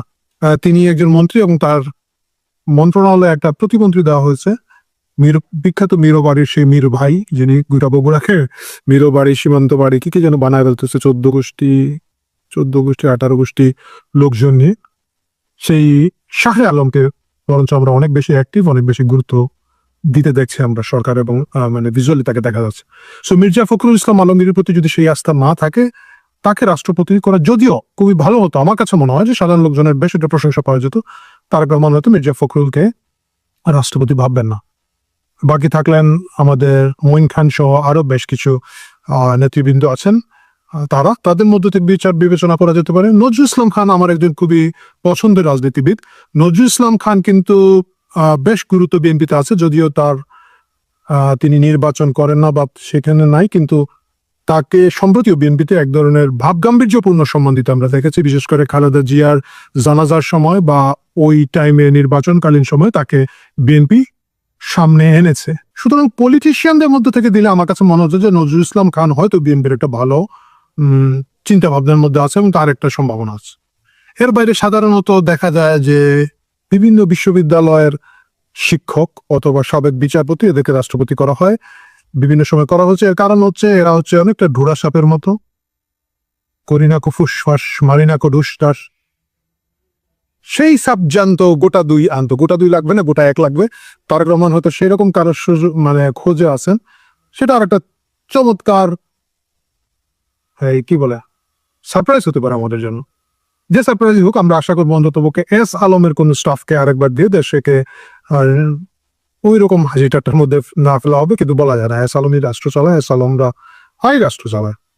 সুতরাং সেটা দেখার অপেক্ষা আছে। কিন্তু আমরা এখন পর্যন্ত যে আলোচনা করুন, যারা রাষ্ট্রপতি পদে আলোচনা আছেন, তাদের কারোই খুব একটা সম্ভাবনা রাষ্ট্রপতি হিসেবে আমি দেখছি না। মোহাম্মদ শাহাবুদ্দিন চুপ্পু এখন প্রাক্তন হয়ে গেছেন। গত 24শে জুলাই তিনি স্বাস্থ্যের কারণ দেখিয়ে পদত্যাগ করেছেন। সেই পদত্যাগ পত্রে তার স্বাস্থ্যের ব্যাপারে এত কথা বলেছেন যে তিনি নাকি মাঝে মাঝে অজ্ঞান হয়ে যাচ্ছেন ইত্যাদি, এই কাজ করতে করতে মানে হঠাৎ অজ্ঞান হয়ে যাচ্ছেন, এইসব কথাও রয়েছে। এছাড়া নানা রকম উচ্চ রক্তচাপ ইত্যাদি ইত্যাদি। কিন্তু প্রশ্নটা হচ্ছে, রাষ্ট্রপতি থাকা অবস্থায় তিনি কবে কোনো দিন যে তিনি হঠাৎ জ্ঞান হারিয়ে পড়েছেন এমন কথা কোনো দিন শোনা যায়নি। সুতরাং এইসব কারণ যেগুলো তিনি দেখিয়েছেন, এগুলো অকারণ কারণ, এই কারণের কোনো ভিত্তি নেই। আর দেশের মানুষ জানে অসুস্থতা নয়, তার পদত্যাগের আসল কারণ ভিন্ন। কি সেই কারণ? বিএনপি সরকার নিজে বাঁচতে রাষ্ট্রপতি চুপ্পুকে পদত্যাগ করতে বাধ্য করেছে। কেন তারেক রহমানের নেতৃত্বাধীন সরকারের নিজে বাঁচার প্রশ্নটা উঠল এই জন্যেই সরকারের নিজস্ব গোয়েন্দা সংস্থা খবর দিয়েছে শেখ হাসিনা দেশে ফিরলে, তিনি নিজেই বলেছেন এই ডিসেম্বরের মধ্যে ফিরবেন, তবে তার আগেও ফিরতে পারেন। ডিসেম্বর হচ্ছে একদম লেটেস্ট, সব থেকে পরে হচ্ছে ডিসেম্বর। তো শেখ হাসিনা দেশে ফিরলে রাষ্ট্রপতি চুপ্পু তার সঙ্গে যোগসাজশ করে দেশে সাংবিধানিক সংকট তৈরি করার ষড়যন্ত্রে নাকি লিপ্ত আছেন। এই খবর কে দিচ্ছে প্রধানমন্ত্রীকে, বিএনপি সরকারকে, সরকারের নিজস্ব গোয়েন্দা বাহিনী। প্রধানমন্ত্রিত্ব থেকে পদত্যাগ না করে শেখ হাসিনা ভারতে নির্বাসিত হতে বাধ্য হয়েছিলেন, আর তার সুপারিশ ছাড়াই, মানে প্রধানমন্ত্রীর সুপারিশ ছাড়াই সংসদ ভেঙে দেওয়া হয়েছিল বাংলাদেশে। এবং তারপরে সুপ্রিম কোর্টের সংবিধান বেঞ্চের যে অভিমতের ভিত্তিতে অন্তর্বর্তী সরকার গঠিত হয়েছিল, পরে জানা গেল সেই সুপারিশ, সুপ্রিম কোর্টের অভিমত, সেটা জাল, এবং সেটা যে জাল সেইটা নিয়ে মামলাও হয়েছিল ওখানকার হাইকোর্টে ঢাকায়।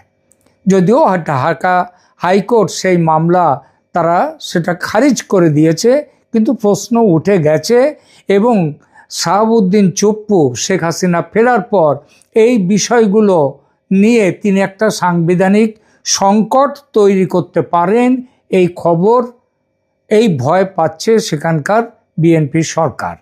বর্তমান সরকারের তীব্র আশঙ্কা তৈরি হয়েছে রাষ্ট্রপতি ও প্রাক্তন প্রধানমন্ত্রীর মধ্যে টেলিফোন যোগাযোগের খবর ফাঁস হওয়ার ফলে। এটা শাহাবুদ্দিন চুপ্পু সম্প্রতি বিদেশে গিয়েছিলেন চিকিৎসার কারণে, এবং সেখানেই এই খবরটা ফাঁস হয়েছে। সরকারিভাবে শেখ হাসিনা ও শাহাবুদ্দিন চুপ্পুর টেলিফোন সংলাপ নিশ্চিত করা হয়নি বটে, মানে সরকার থেকে এটা স্পষ্ট করে বলা হয়নি বটে, তবে বিএনপি নেতৃত্ব এই খবরটি বিশ্বাস করে এবং তারা জানে। ফলে ঝামেলার গোড়া কেটে দিতে সরকার চুপ্পু সাহেবকে পদ থেকে হটিয়ে দেওয়ার সিদ্ধান্ত নিয়েছে এবং প্রাক্তন রাষ্ট্রপতিকে বাধ্য করেছে পদত্যাগের সঙ্গে সঙ্গে বঙ্গভবন ছেড়ে চলে যেতে। ভাবুন তো, কয়েক ঘন্টার মধ্যে দেশের রাষ্ট্রপতিকে তার যে রাষ্ট্রপতি ভবন সেটা ছেড়ে সেখান থেকে চলে যেতে হচ্ছে তার নিজের বাসভবনে, একেবারে কয়েক ঘন্টার মধ্যে। এত দ্রুততার সঙ্গে পৃথিবীর কোনো দেশে রাষ্ট্রপতি তার বাসভবন পাল্টেছেন এমন, মানে গণতান্ত্রিক দেশে অবশ্যই, তো এমন কোনো উদাহরণ পাওয়া যায় না। শুধু এটাই যে অত্যন্ত দ্রুততার সঙ্গে করা হয়েছে তাই নয়, শাহাবুদ্দিন চুপ্পুর বিরুদ্ধে বেশ কিছু মামলা দায়ের হয়েছে একেবারে বিদ্যুতের গতিতে। প্রাক্তন রাষ্ট্রপতি তার পদত্যাগের কয়েক ঘন্টার মধ্যেই ফ্যাসিস্ট শেখ হাসিনার দোসর আখ্যা দিয়ে তার বিরুদ্ধে নজিরবিহীন সব অভিযোগের ফাইল খুলতে শুরু করেছে বিএনপি সরকার। শুধু দুর্নীতি বা ক্ষমতার অপব্যবহার নয়, হত্যা ষড়যন্ত্র থেকে শুরু করে মানবতা বিরোধী অপরাধের সহযোগী হওয়ার গুরুতর অভিযোগ তোলা হয়েছে তার বিরুদ্ধে, এবং সেই অভিযোগে কাঠগড়ায় দাঁড় করানোর প্রক্রিয়া শুরু হয়ে গেছে। সেই শুরু হওয়াটা হয়েছে কোথায়? ইন্টারন্যাশনাল ক্রাইম ট্রাইব্যুনাল, যে ট্রাইব্যুনাল বিচারের নামে অবিচার করে শেখ হাসিনা এবং তার স্বরাষ্ট্রমন্ত্রীকে মৃত্যুদণ্ডের সাজা দিয়েছে। সেখানেই শাহাবুদ্দিন চুপ্পুকেও তার বিরুদ্ধেও মামলা করা হচ্ছে, এবং সেই মামলার বিষয়বস্তু অপরাধগুলোও কিন্তু অনেকটাই এক। আমরা আসছি সেখানে, সেই প্রসঙ্গে আসছি। ট্রাইব্যুনালের আইনে সর্বোচ্চ সাজা তার কি হতে পারে? ফাঁসি, নাকি আমৃত্যু কারাদণ্ড, নাকি দুটোই? আজকের ভিডিওতে আমরা সেটাই পিন পয়েন্ট করে দেখব। চ্যানেল সাবস্ক্রাইব করে না থাকলে এখনই সাবস্ক্রাইব করে নিন। চলুন মূল বিশ্লেষণে যাওয়া যাক। 2023 সালে যখন শাহাবুদ্দিন চুপ্পুকে রাষ্ট্রপতি হিসেবে বসানো হয়েছিল, তখন থেকেই দেশ জুড়ে প্রশ্ন উঠেছিল কি যোগ্যতায় এই পদ পেলেন তিনি। তখনই তার বিরুদ্ধে দুর্নীতির অভিযোগ কিন্তু উঠে গেছে, কিন্তু শেখ হাসিনা সেসব প্রশ্ন ধামাচাপা দেন, শাহাবুদ্দিন রাষ্ট্রপতি হন। বিএনপি জামাত সহ বিরোধীরা 24 আগস্ট অভ্যুত্থানের পর শাহাবুদ্দিন চুপ্পুর পদত্যাগের দাবিতে ঘেরাও করেছে পর্যন্ত বঙ্গভবন, কিন্তু তাকে পদত্যাগ করাতে পারেনি এই জন্যই যে সেনাপ্রধান ওয়াকারুজ্জামান তার পাশে দাঁড়িয়ে গিয়েছিলেন, এবং সেই দাঁড়ানোর ফলে সেনা তার পাশে ছিল বলে সফল হয়নি সেই প্রচেষ্টা। আপনাদের হয়তো মনে থাকতে পারে মোহাম্মদ ইউনূস পর্যন্ত শাহাবুদ্দিনকে একদম সহ্য করতে পারতেন না, তাকে একেবারে আটকে রেখে দিয়েছিলেন বঙ্গভবনের ভেতরে। সেখান থেকে তিনি বাইরে বেরোতে পর্যন্ত দেওয়া হতো না তাকে। সে সুযোগ তিনি পাননি। আর ছাত্র জনতা এইটা দেখেই এবং তারা শাহাবুদ্দিন চুপ্পুর পদত্যাগের দাবিতে ঘেরাও করেছিল বঙ্গভবন। যখন তারপরে কিন্তু সেনাপ্রধান, আগেই বলেছি, সেনাপ্রধান ওয়াকারুজ্জামান তার পাশে এসে দাঁড়ান, তার ফলে শাহাবুদ্দিন থেকে যান তার পদে। ক্ষমতায় আসার পর তারেক রহমান সেই প্রচেষ্টা নতুন করে শুরু করে দিয়েছিলেন, কিন্তু চুপ্পু নিজের পদে বহাল থাকতে তারেক রহমানের সঙ্গে সম্পর্ক ভালো করার বহু চেষ্টা করে যান এবং এই চেষ্টা করার পথ হিসেবে তিনি মোহাম্মদ ইউনূসের নামেও, মোহাম্মদ ইউনূসের বিরুদ্ধে একের পর এক বোমা ফাটাতে থাকেন এবং এই বোমা ফাটানোর উদ্দেশ্য ছিল যাতে তারেক রহমানের সরকারের সঙ্গে তার সম্পর্কটা ভালো হয় এবং তিনি থেকে যেতে পারেন যাতে রাষ্ট্রপতি পদে। কিন্তু শেষ রক্ষা হলো না। শেখ হাসিনার সঙ্গে ফোন যোগাযোগের পর সম্পর্ক ভেঙে চুরমার। সত্যি সত্যি তার ফোন যোগাযোগ হয়েছিল কিনা আমরা বলতে পারবো না, কিন্তু বিএনপি সরকার বিশ্বাস করে ফোনে যোগাযোগ হয়েছিল শেখ হাসিনার সঙ্গে। সুতরাং তারপর থেকেই তারেক সরকারের কাছে তিনি শত্রু হিসেবে চিহ্নিত হয়ে গেছেন এবং সরকার এতটাই ক্ষুব্ধ তার বিরুদ্ধে। অভিযোগ এইটাই যে তিনি ফ্যাসিবাদের দোসর হিসেবে শেখ হাসিনা সরকারের অন্যায় আদেশগুলোর ওপর সিলমোহর দিয়ে গেছেন একের পর একবার। কখনো শেখ হাসিনাকে থামাবার চেষ্টা তো করেননি, বরং তার সব কাজে তিনি সমর্থন দিয়েছেন। অতএব এই অপরাধে, ফ্যাসিস্টের সহযোগী হওয়ার অপরাধে তিনি এখন অপরাধীর কাঠগড়ায়। ইতিমধ্যে কোন কোন অপরাধে মামলা হয়েছে শাহাবুদ্দিন চুপ্পুর বিরুদ্ধে একটু দেখি। প্রথমত দুর্নীতি, ইসলামী ব্যাংক কেলেঙ্কারি ও অবৈধ সম্পদ অর্জনের অভিযোগ। রাষ্ট্রপতি হওয়ার আগে তিনি ছিলেন দুর্নীতি দমন কমিশনের কমিশনার। সেখান থেকে শুরু করে নানা জায়গায় দায়িত্ব পালন করার সময় তার নামের পাশে যুক্ত হয়েছে দুর্নীতির বহু অভিযোগ। বিশেষ করে এস আলম গ্রুপের আলোচিত সেই ৮০,০০০ কোটি টাকার ঋণ জালিয়াতি এবং ইসলামী ব্যাংক দখলের ঘটনায় পর্দার আড়ালে বড় ধরনের ভূমিকা ছিল শাহাবুদ্দিন চুপ্পুর। এই অভিযোগ রয়েছে তার বিরুদ্ধে। সাংবিধানিক সুরক্ষার কারণে, কারণ যেহেতু তিনি দেশের প্রেসিডেন্ট পদে থাকাকালীন তার বিরুদ্ধে কোনো মামলা করা যায় না, সেই জন্য তার বিরুদ্ধে তখন কেউ আঙুল তুলতে পারেনি, তাকে অভিযুক্তের কাঠগড়ায় দাঁড়াতে পারেনি। কিন্তু এখন চলে যাওয়ার পর, রাষ্ট্রপতি পদ থেকে চলে যাওয়ার পরে কি অবস্থা? সংবিধানের সেই সুরক্ষার চাদর আর তার নেই। আইনমন্ত্রী বাংলাদেশের মোহাম্মদ আসাদুজ্জামান সাফ জানিয়ে দিয়েছেন কারো প্রতি অবিচার করা হবে না ঠিকই, অর্থাৎ শাহাবুদ্দিনের বিচারের তার সুবিচার পাওয়ার সুযোগ তাকে দেওয়া হবে ঠিকই, তবে সুনির্দিষ্ট অভিযোগ যা আছে তার বিরুদ্ধে তার চুলচেরা বিশ্লেষণ চলছে এবং এই বিশ্লেষণও কিন্তু বেশি দিন নেবে না।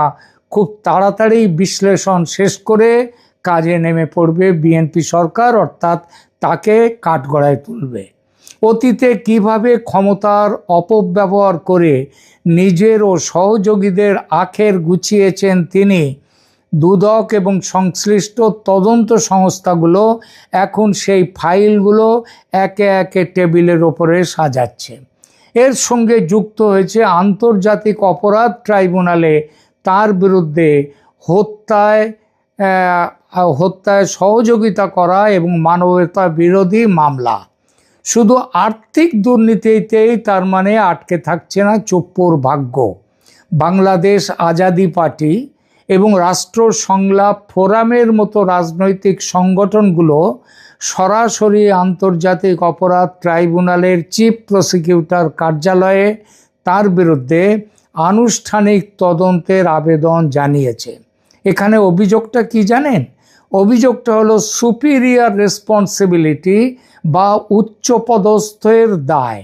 রাষ্ট্রপ্রধান হিসেবে দেশের 3 বাহিনীর প্রধান এবং সর্বোচ্চ অভিভাবক হিসেবে তিনি জুলাইয়ের গণহত্যাকাণ্ড রোধে কোনো ব্যবস্থা তো নেননি, সম্পূর্ণ নিষ্ক্রিয় ছিলেন। এই অভিযোগ তার বিরুদ্ধে ছাত্র জনতা, জামাত, বিএনপি তাদের সবার। আন্দোলনকারীদের ওপর যখন গুলি চালনা হচ্ছিল তখন তিনি ফ্যাসিবাদকে প্রকারান্তরে প্রোটেকশন দিয়ে গেছেন, মৌন সমর্থন জুগিয়েছেন। অর্থাৎ গণহত্যাকারী ফ্যাসিস্ট শেখ হাসিনার সহযোগী শক্তি তিনি। আইন বিশেষজ্ঞরা বলছেন জুলাই অভ্যুত্থানে যে তাজা প্রাণগুলো ঝরে পড়ার পেছনে যে গভীর রাজনৈতিক ষড়যন্ত্র ছিল, সেই ষড়যন্ত্রের চক্রান্তকারীদের তালিকায় একেবারে উঁচুর দিকে রয়েছে, আগে থেকেই রয়েছে শাহাবুদ্দিন চুপ্পুর নাম। শুধু তাই নয়, ভবিষ্যতে তার বিরুদ্ধে সরাসরি হত্যা মামলা এবং রাষ্ট্রদ্রোহিতার মতো গুরুতর অভিযোগে যুক্ত হওয়ার প্রবল সম্ভাবনা রয়েছে। আর রাষ্ট্রদ্রোহিতার সাজাও হচ্ছে মৃত্যুদণ্ড। ঘটনা কিন্তু সেদিকেই যাচ্ছে। তাহলে এখন প্রশ্ন হলো, আন্তর্জাতিক অপরাধ ট্রাইব্যুনাল আইনে তার সর্বোচ্চ কী শাস্তি হতে পারে? 1973 সালের আন্তর্জাতিক অপরাধ ট্রাইব্যুনাল আইন অনুযায়ী মানবতা বিরোধী অপরাধ, গণহত্যা কিংবা গণহত্যায় প্ররোচনা ও সহযোগিতার অভিযোগ প্রমাণিত হলে এখন এখানকার নির্ধারিত সর্বোচ্চ শাস্তি হলো মৃত্যুদণ্ড অথবা আমৃত্যু কারাদণ্ড, অথবা দুটোই একসাথে। যে দেশের সর্বোচ্চ সাংবিধানিক চেয়ারে বসে জনগণের নিরাপত্তা নিশ্চিত করার কথা ছিল, সেই চেয়ার থেকেই যদি কেউ গণহত্যাকারীদের আড়াল করে থাকে এবং আইনের চোখে যদি এই অপরাধ প্রমাণিত হয়, তবে সর্বোচ্চ শাস্তি বা মৃত্যুদণ্ড তার উপরে নেমে আসবে। ট্রাইব্যুনালের কাঠগড়ায় আজ হোক বা কাল এই অপরাধের জবাব তাকে দিতেই হবে। আর এবার তো আইন তার নিজের গতিতে চলা শুরু করে দিয়েছে। আগেই বলেছি, একেবারে বিদ্যুতের গতিতে। যে সংকেত পাওয়া যাচ্ছে তাতে বলা যায় 2-4 দিনের মধ্যে প্রাক্তন রাষ্ট্রপতিকে গ্রেপ্তার করা হবে। এজন্যই তাকে অত্যন্ত দ্রুততার সঙ্গে বঙ্গভবন থেকে সরিয়ে দেওয়া হয়েছে, যাতে গুলশনে তার বাড়ি থেকে তার গ্রেপ্তারি খুব বেশি মিডিয়া হাইপ না পায়। চুপ্পুর দুর্ভাগ্য, হাসিনা পালাবার পথ পেয়েছিলেন, কিন্তু চুপ্পুর পালাবার পথ নেই। শেখ হাসিনার ভারতে যাওয়া সম্ভব হয়েছিল, দেশের সেনা তার চলে যাওয়ার ব্যবস্থা করায়। চুপ্পু সে সুযোগ পেলেন না। ভারতও শেখ হাসিনার জন্যে যে ব্যবস্থা করতে পেরেছিল বাংলাদেশ সেনার সঙ্গে আলাপ আলোচনার মাধ্যমে, চুপ্পু সেটা পাবেন না। কারণ তিনি এই যে 2 বছরের মতো তিনি যে ক্ষমতায় ছিলেন রাষ্ট্রপতি হিসেবে, তিনি এই সরকারকে, অন্তর্বর্তী সরকার এবং বিএনপি সরকারকে তাদের সব কাজেও তিনি তাদের সাথে সহযোগিতা করে গেছেন। তিনি যদি তার বিবেককে একবার জাগিয়ে তিনি যদি তাদের প্রশ্ন করতেন, তাদের যে একের পর এক অর্ডিন্যান্স জারি করে যেভাবে এই ক্রাইম ট্রাইব্যুনালের আইনকে সংশোধন করেছেন তিনি, সেগুলো যদি তিনি না করতেন, তিনি যদি প্রশ্ন করতেন, তাহলে এতটা সুযোগ কিন্তু এই সুযোগগুলো কিন্তু মোহাম্মদ ইউনূসের সরকার পেত না। এবং ভারত এবং বিশ্বের যারা গণতন্ত্রবাদী তার কাছে তার ছবিটাও একটু ওপরে উঠতে পারত। কিন্তু চুপ্পু তা করেননি। তিনি একদম সেই কাঠের ঘোড়ার মতো যেদিকে মুখ করতে বলেছে সেই দিকে তিনি দাঁড় করিয়েছে, তিনি তাই করে গেছেন। তার ভাগ্যে কি অপেক্ষা করছে তাহলে? ওই যে আগে বললাম, 1 গ্রেপ্তারি, 2 জেল যাত্রা, 3 দ্রুত বিচার ও দণ্ডের ঘোষণা, এবং 4 এই দণ্ডে থাকবে জেল জরিমানা ও মৃত্যুদণ্ড। যদি মৃত্যুদণ্ড খুব দ্রুততার সঙ্গে, মানে নভেম্বরের আগেই যদি কার্যকর করা হয়, অবাক হবেন না কেউ। কারণ চুপ্পুকে ফাঁসিতে চড়াতে পারলে শেখ হাসিনা ভয় পেয়ে দেশে ফেরার ইচ্ছা ত্যাগ করতে পারেন। শাহাবুদ্দিন চুপ্পুকে দিয়ে সেই ভয় দেখানোর কাজটা, মানে তাকে মেরে ফেলে সেই ভয় দেখানোর কাজটা করতে পারে বিএনপি সরকার। এই সম্ভাব্য বিচার ও শাস্তির খবর নিয়ে প্রিয় দর্শক, আপনার কি মতামত জানান। তিনি কি সত্যি আইনের ফাঁক গলে বের হয়ে যেতে পারবেন, নাকি ট্রাইব্যুনালের রায়ে তার কপালে ঝুলছে চরম শাস্তি? কমেন্ট করে জানান আপনার মূল্যবান মতামত। ভিডিওটি ভালো লাগলে লাইক ও শেয়ার করতে ভুলবেন না, এবং আগেই বলেছি সাবস্ক্রাইব করুন চ্যানেল ক্যালকাটা ডায়ালগস। দেখা হচ্ছে পরের ভিডিওতে, ততক্ষণ ভালো থাকুন।